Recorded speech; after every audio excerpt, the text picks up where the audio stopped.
Welcome to the Technical Writing Success Podcast from Kurt Robbins, where we help you get smarter than your competition. This is episode 177. I'm your host, Fred Jones. I'm the guy who loves opening up a complex topic and seeing what makes it tick, asking the questions you're probably yelling at your speakers right now. And I'm Daphne Blake. I'm here to take those questions, look at the data, look at the theory, and hopefully connect the dots in a way that makes sense for your work. So we have a really interesting topic today. Usually we talk about the tech stack, the tools, the feature. Does it work? Is the AI helpful? That sort of thing. Exactly. But today we're going to look at something, well, a little deeper. We're asking, when you use an automated system, who is actually in charge? It's a really practical question about power. Power. That's the word. It is. Yeah. Specifically, the power dynamics that get coded right into our workflows. We're basing this on a fascinating article. It's titled, "The Workflow Decides, Automation as Control." Okay. It's by Elsa Sklavounou, and it was just published on LinkedIn, January 2026. So this is hot off the press. It is, and Sklavounou really challenges this idea we all have about human-in-the-loop systems. You mean the idea that if a human has to click approve, then the human is in control? That's what we tell ourselves. Huh. But she argues that power doesn't live in the button, it lives in the workflow. The workflow. And more specifically, in the timing. The timing. What do you mean by that? Well, think about it. If the system has already processed the data and, locked in the trajectory of a decision before you even see it, is your approval a real choice? Or is it just for show? Exactly. It's performance art. Yeah. Sklavounu's core idea is that automation doesn't get rid of power.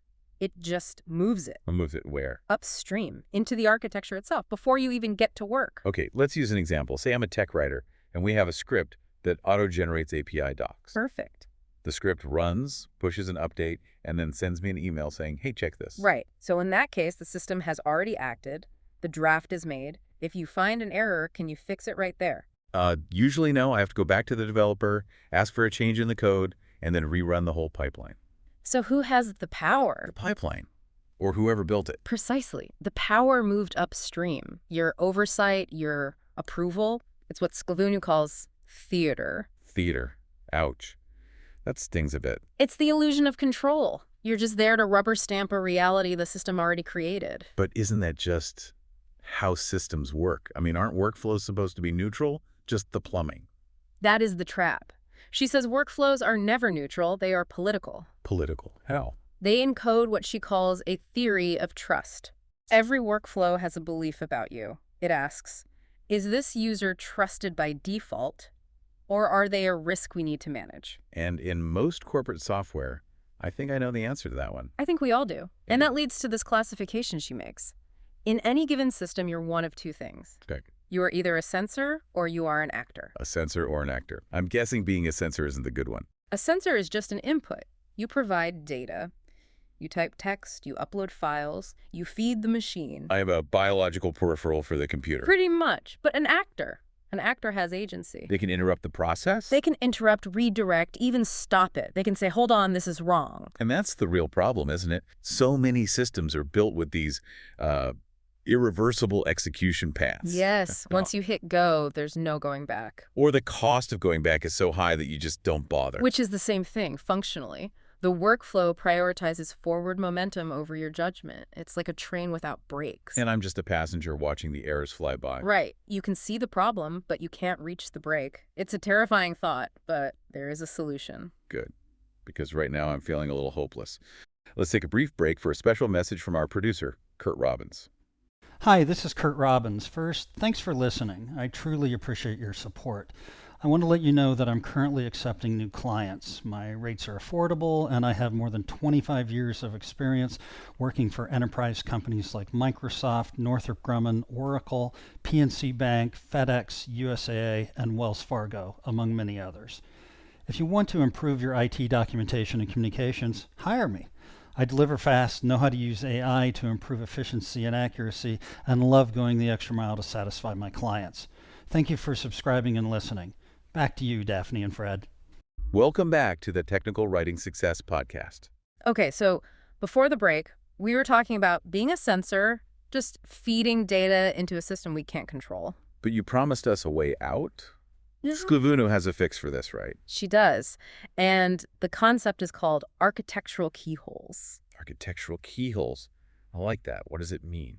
It's a designed, intentional opening for human judgment during the process, not after it's all over. So not just a cancel button. No, it's more than that. It's a way to influence the logic. Let's go back to your doc pipeline. The system flags passive voice and blocks the build. Right, and I'm stuck, even though I used it on purpose for clarity. But an architectural keyhole would give you an option, something like override with rationale. I see. You click it, you type stylistic choice, and the system proceeds. It trusts your judgment. That changes everything. The machine becomes an advisor, not a dictator. Exactly. Governance shifts from auditing behavior to shaping outcomes. We need to be able to pause the workflow. We need reversibility. If you can't reverse it, you don't have governance. You have danger. This means we have to stop looking at users as the source of errors. The problem exists between keyboard and chair. Right. Sklavounou says we need to see users not as risks, but as co-regulators. Co-regulators. I like that. A partner. It acknowledges that the architect can't predict everything. The user on the ground has situational authority. They're actually in the territory, not just looking at the map. So it comes down to a simple mantra then. It does. Automation executes. Humans govern. And govern means steer, not just watch. And that brings us to the uncomfortable truth she ends with. It's a real gut punch. Lay it on us. She says, if the workflow doesn't allow users to meaningfully change outcomes, the governance is purely decorative. Decorative governance. Like a toy steering wheel on a roller coaster. You feel like you're driving, but you're on rails. And you still get the responsibility, but none of the actual authority. So what's the takeaway for everyone listening? When I'm looking at a new tool, what do I do? You have to look for the keyholes. Ask the vendor, can I override this rule? How many clicks does it take to fix a mistake? You're looking for proof that you'll be an actor, not just a sensor. And if they say their AI is so good, you won't need to override it. Let me guess. Run. Run very fast. That really brings it all home. The final thought from the article has been stuck in my head. The workflow decides. The only question left is who it was designed to listen to. Chilling, isn't it? It is. So the challenge for you listening right now is to go look at your own systems. Find the keyholes or find the cages. Ask yourself, does this system let you speak, or are you just feeding it data?